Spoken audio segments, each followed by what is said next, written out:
BeHeard.live. BeHeard.live. BeHeard.live. BeHeard.live.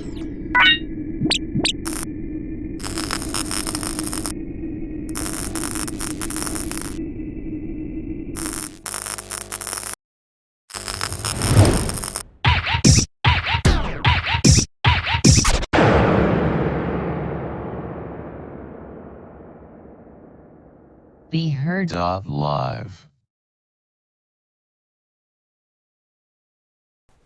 Hello again. Hi, Nancy. How you doing? I'm good. Okay, so tell me what happened. Okay.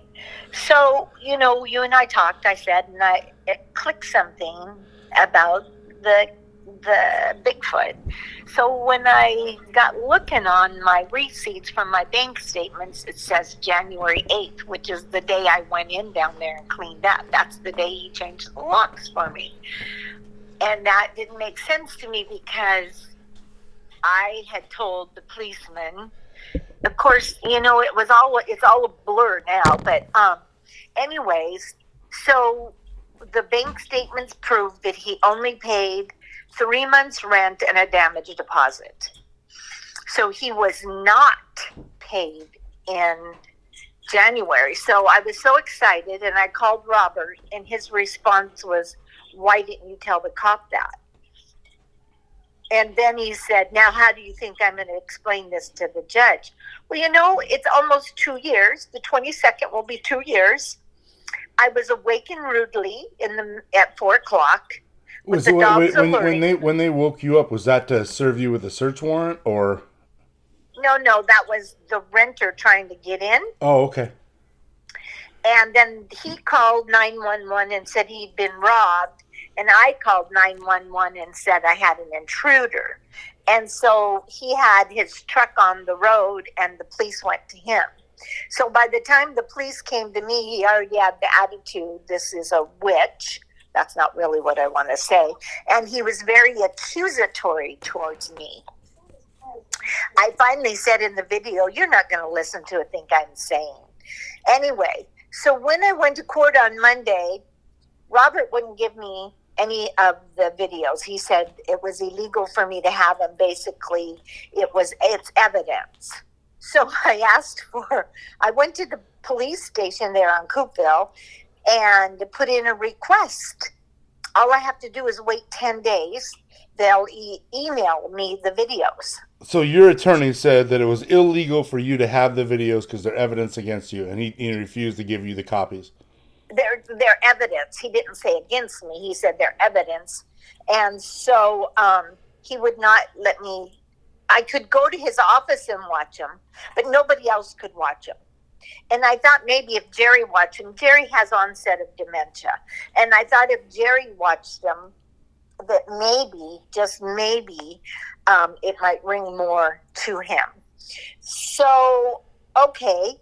I think you're the one that told me I should be able to get a copy of them. So I did. I went over to the police precinct and asked. And sure enough, all I had to do is fill out a request. So I did. I wanted to get a key, but she said, "Oh, they're $10. And really, you can get one. You can get it emailed to you. You really don't need the key, so that's fine. It's free this way." Yeah. Anyway, so I was really taken back because Robert is very accusatory. He's constantly telling me how bad I am. And then when I call him with good news, it's like, poor me. I'm being Robert now. Poor me. Now you're bringing this up. Why didn't you tell the cop? Well, it was 4 o'clock in the morning. Why, what do you think I'm going to have to do now? Well, isn't that why I pay him so much? How much have you paid him so far? Oh my God. I know I'm up to $20,000. Okay. Anyway. And this is a guy that at $20,000. Has he interviewed anyone on the other side? He just now interviewed Jerry on the phone. And Jerry said he really didn't ask me pertinent questions. Yeah, you would have thought that Anyway, he would have had a private investigator for $20,000. You would think that he would at least have one a day or a few hours of a private investigator looking into your case. Uh, you know, yeah. So we'll have to he see who he's no, talked and to. I've asked him to interview the little girl and Josh, and he says he's afraid to because they might bring more incriminating. I said I'm not afraid of you interviewing him. Anyway, so he wanted 10,000 up front. I have to keep a $5,000 balance. I paid him another 5,000, and he let me know that over the weekend he worked 7.5 hours on my case. So I Doing need to what? pay him. And I don't know. He had to research. He said, but he knows I wasn't given my Miranda rights. I told him that. Also, he has my paperwork from the attorney that died, and that was a big factor in his representing me. No Miranda rights given. So, how many attorneys have you had at this point? 3. 3. And that's another thing I want to talk So to you the about. first one died. What happened to the second one? No, the second one died. Oh, what happened to the first one? The first one was Craig Platt. He was very personable on the weekend, and then he got sick, and I really dealt only with his secretary, who is a man.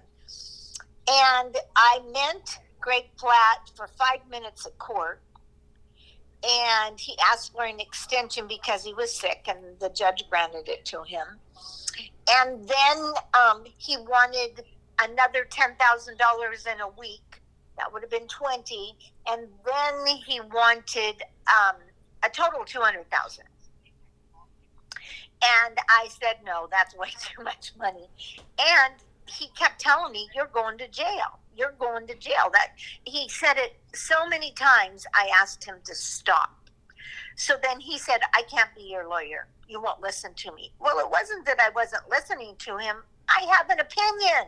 Yeah, you didn't want the defense. You wanted a different defense. He wanted to plead you out, which is what they all want to do. He wants to plead you out instead of fighting your case. And he wants to steal $200,000 from you to plead you out. How about I just fire you and walk in and say, oh, I'm guilty? Well, so then I told him I'd rather go to jail than pay you $200,000. Then he writes this. I just saw it when I got your copies. How bad I was and I wouldn't pay my bill. That is not true at all. At all. He kept $3,000 5 minutes face to face. So then I got Dennis Scott, who was 72, grossly obese, and not doing well. And that's not who I called. I had called another Scott, but the Dennis Scott that I was my second lawyer called me because the first lawyer gave him my name. So I went to Dennis. He was very nice, but for 6 months he just kept asking for extension.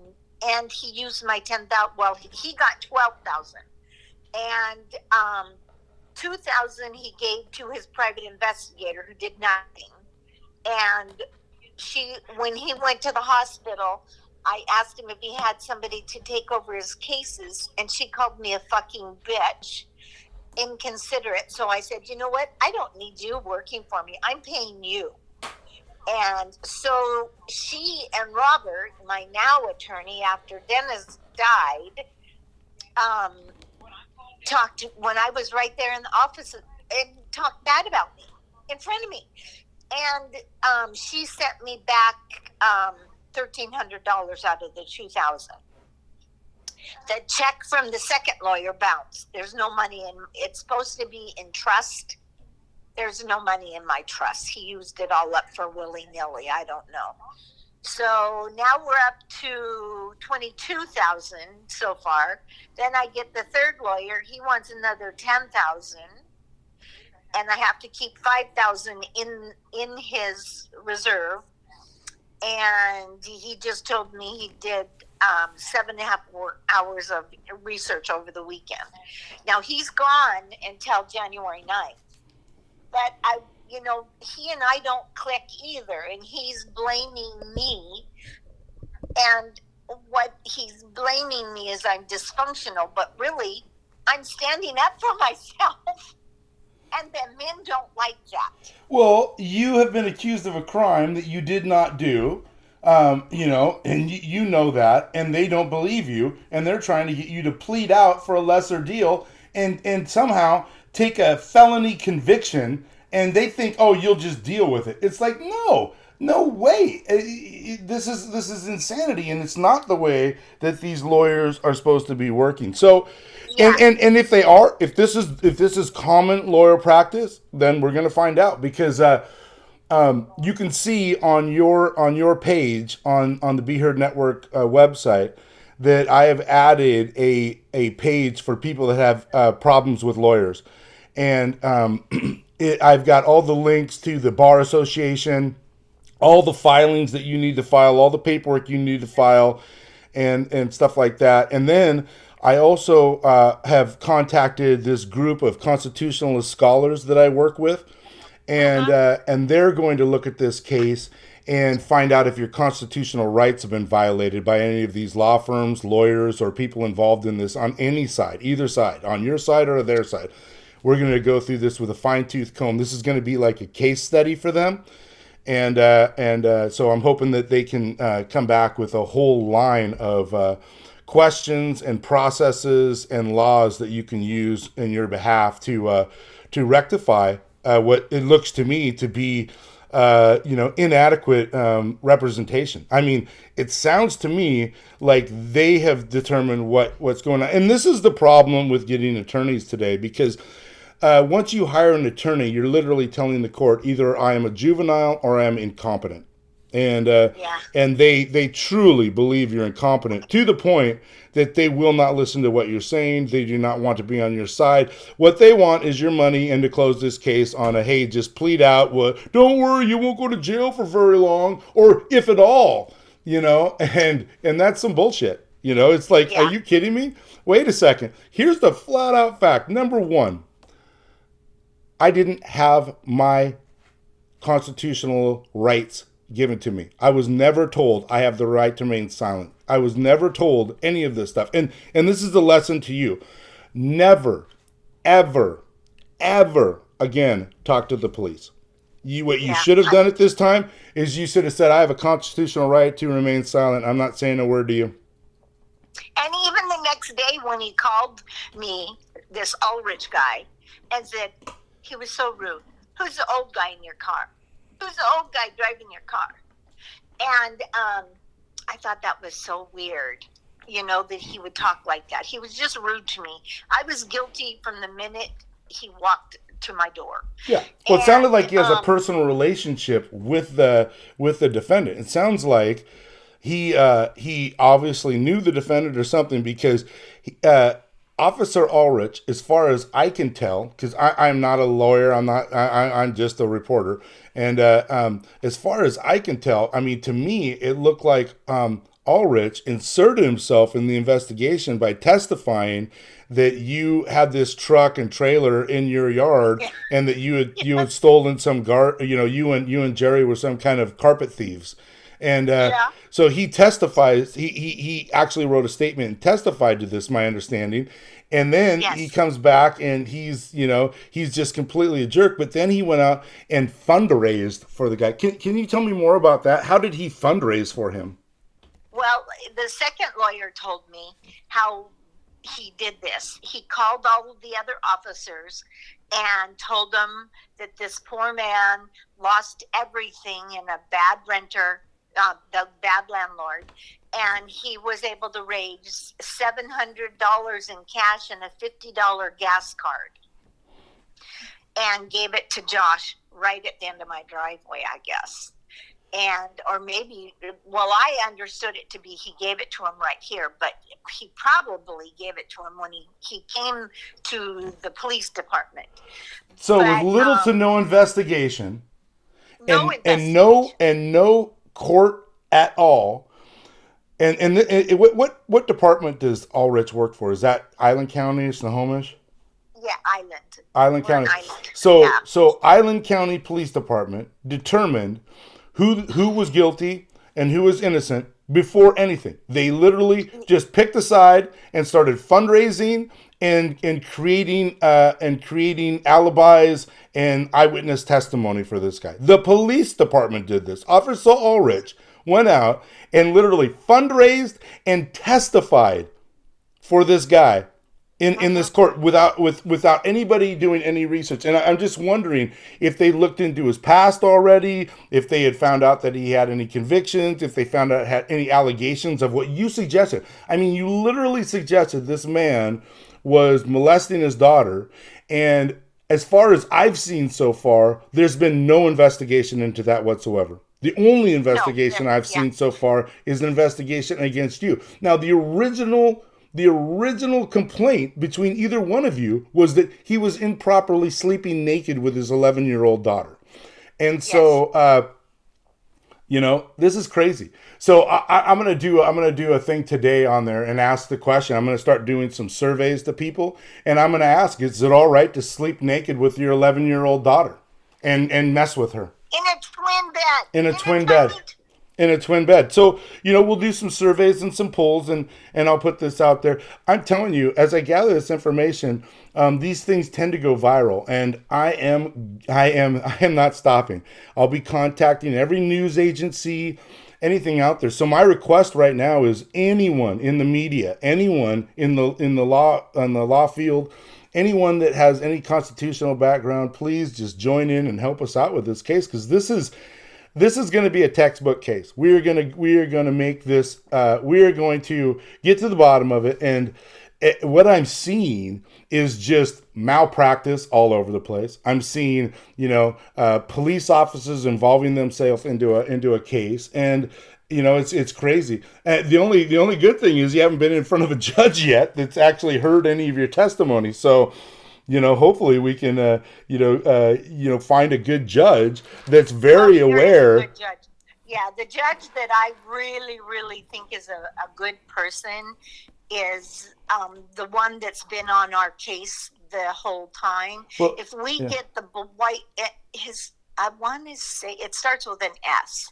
I'll have to think about it.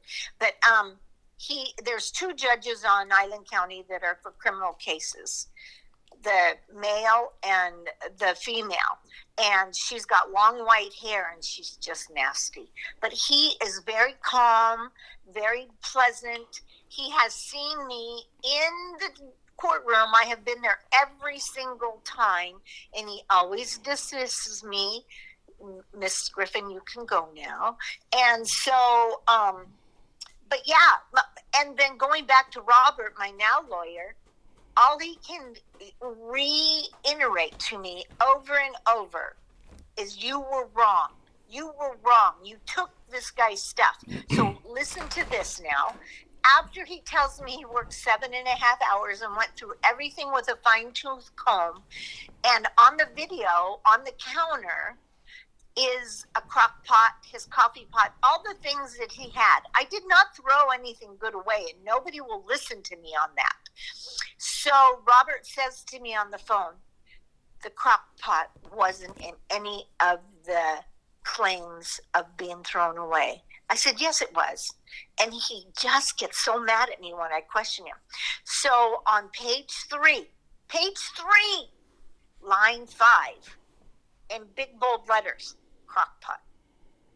And in so the video, this attorney that you paid $20,000 couldn't even read to the third line or third paragraph in the sentence to find the third page. He couldn't be bothered to go through and investigate that the crock pot was relevant. and he could have just, all he had to say is, you know what, I see what you're saying about the crock pot. Okay.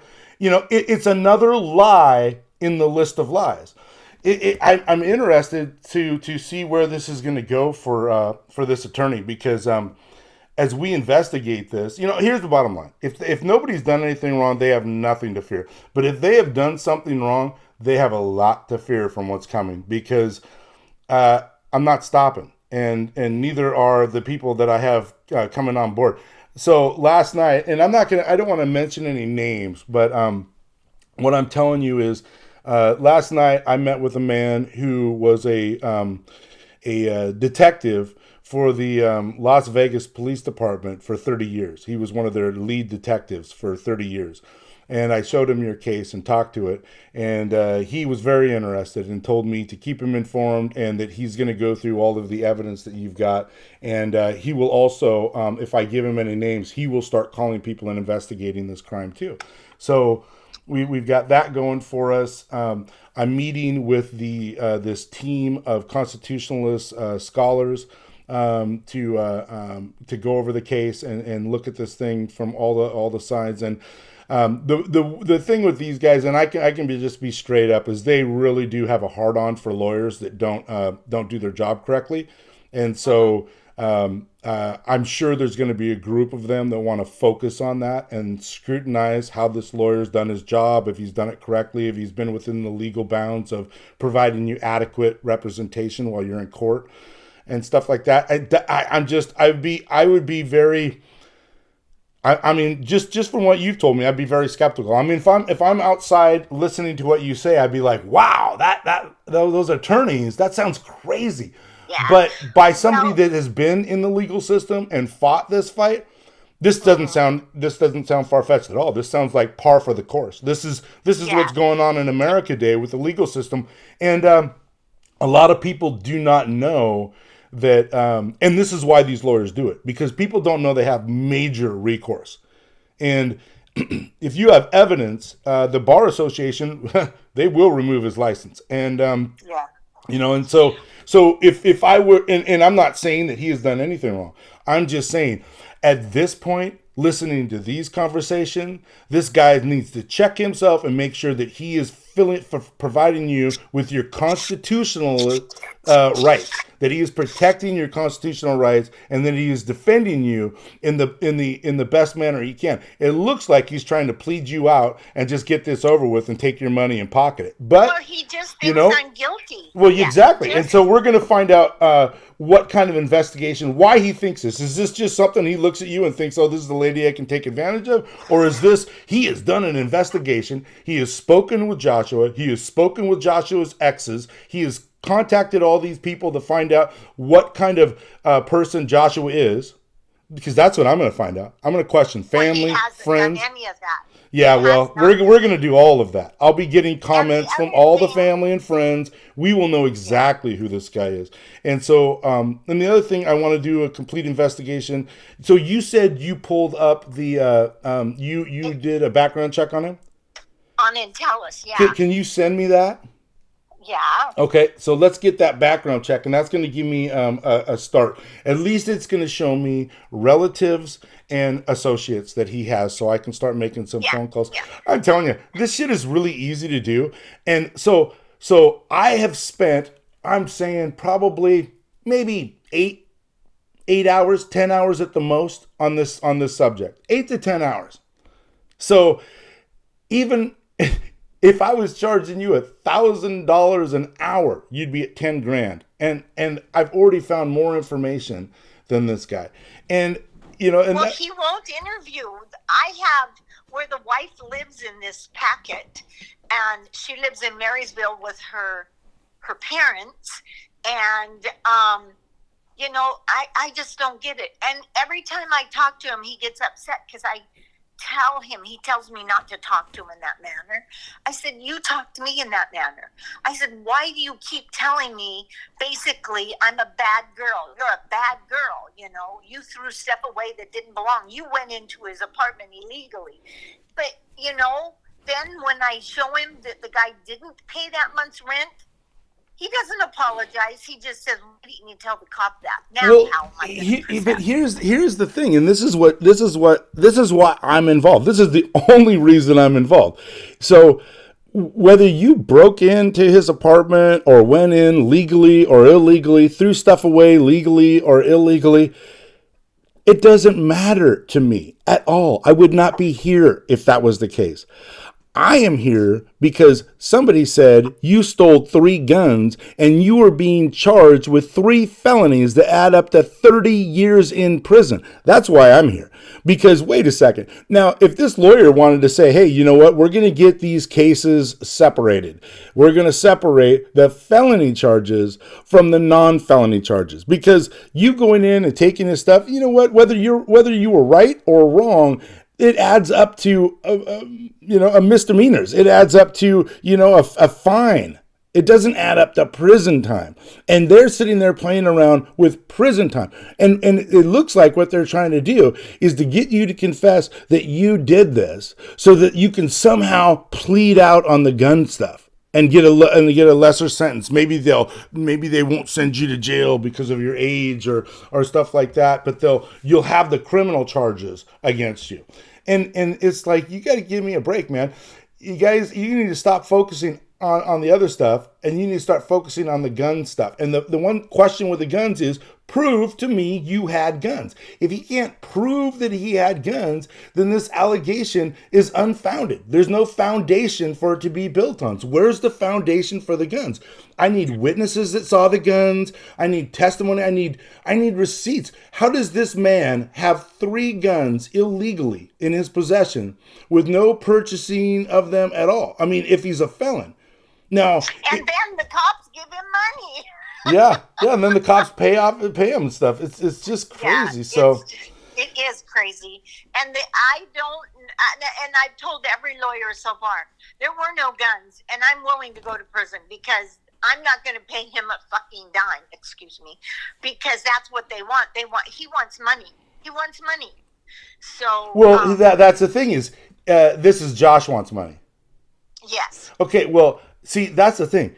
Had Josh not brought up the guns, then Josh had a civil suit against you that he could have filed charges and probably gone to court, and one way or the other it would have turned out. But when Josh brought up the guns, this became a felony charge against you with prison time associated with it, and that's a whole different ballgame.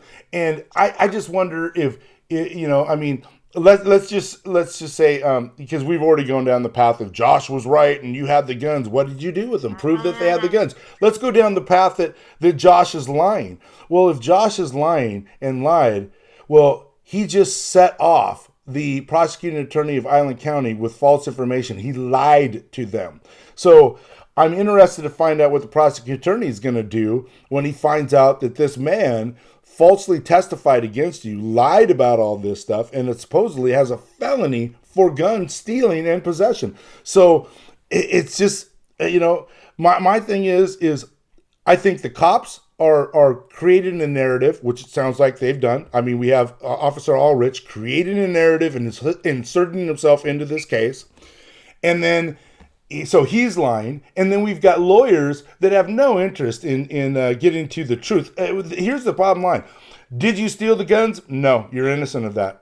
Did you go down there and illegally remove a bunch of stuff illegally from an apartment that was done? That is argumentative. That's arguable. We can negotiate that. So let's go to court and negotiate that. But there were no guns. And the fact that they haven't eliminated the guns from the case, period, is very telling where this thing is going. It's like they're trying to hold a freaking mallet over your head and just say, you better sign and you better give us money and you better go along with what we say or we're going to crush you because we've got the weight of this felony prosecution against you, which is terrifying. It's like, oh my God. And why isn't the state's lawyer, because it's the state who's after me for him, why haven't they done it? Could I sue them for falsely accusing me? No, because I at this point I haven't seen anything other than a lack of interest in the case, but I'm sure he's got a large caseload for the prosecuting attorney. The prosecuting attorney is going to be given evidence by the police department on charges, and he is going to look at those charges and he is going to determine whether this is a triable case or not. And so because of the information that Officer Ulrich and these other officers have provided him, and because of the tone they've taken and the assumptions they've made, he has decided to prosecute. Now, him prosecuting it, has he investigated? I don't know. I have no idea if he's investigated it. I'm assuming that he wouldn't need to, because that's what the police officers are doing. Now, if the police officers misconstrued information, lied, or anything like that, well, he would not know that until after. And so that's what we're going to do. We're going to find out if any of these officers, I mean, we got an officer that's fundraising and fabricating information. Because when I talked to Jerry said there absolutely was no carpets moved out of that place ever. Or at that time, ever on that day. I mean, ever on the day that they accused you of.